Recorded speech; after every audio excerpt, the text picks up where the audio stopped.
Mental illness. This is how China describes Islam. And that's why the communist nation has launched a war against it. According to latest media reports, China is raising down hundreds of mosques in the country. Why?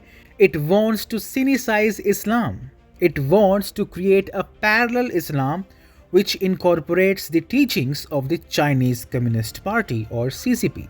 And for that reason, several mosques in Ningxia Hui Autonomous Region and Gansu province in the north have been told to get rid of their domes and minarets.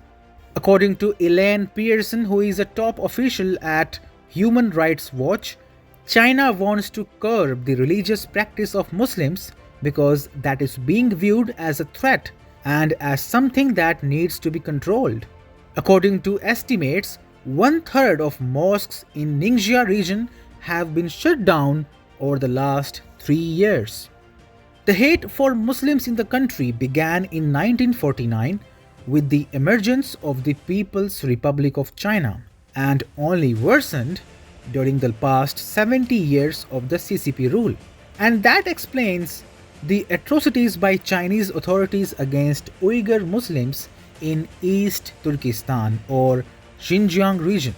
Millions of Muslims have been imprisoned by the Chinese authorities under the guise of re-education and rehabilitation, and thousands of mosques have been raised in East Turkestan.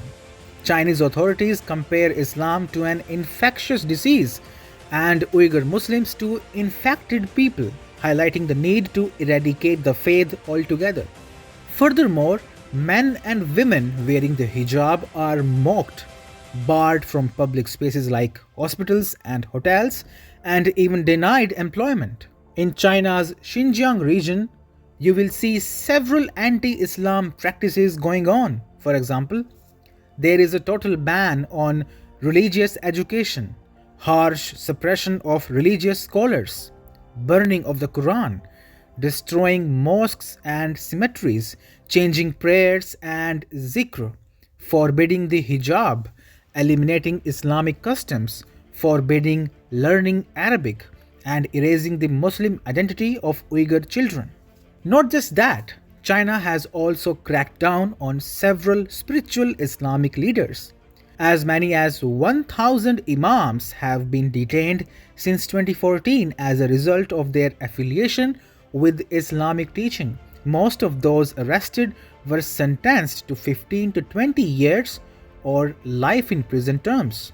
Many Uyghur imams and clerics have been detained, imprisoned, or sent to concentration camps in 2017.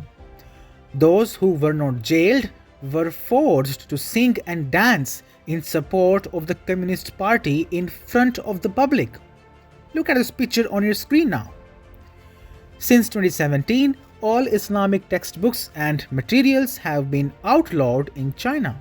In China, only Xi Jinping is supreme, and that's why several phrases in Islamic prayers were changed that replaced Allah with Xi Jinping.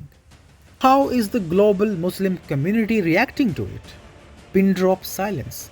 Let alone speaking against China, Muslim nations have in fact endorsed the actions of the Chinese government. These OIC delegates were in Xinjiang for a whole different reason, to give China a clean chit. And the reason is quite simple, it's money.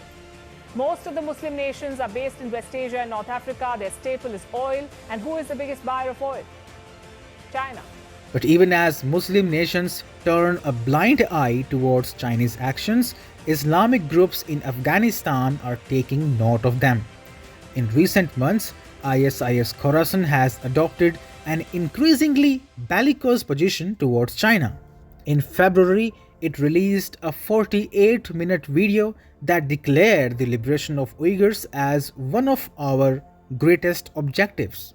The group is now encouraging supporters to retaliate by committing violence against Chinese interests. We will not only terrorize and kill the Chinese infidels, but also ensure the freedom and happiness of all the Muslims of East Turkestan, said the group in a separate video. Afghanistan is anyway known as the graveyard of empires, and it seems China is the next victim. That's all for today. Thanks for watching outright. Subscribe for more videos.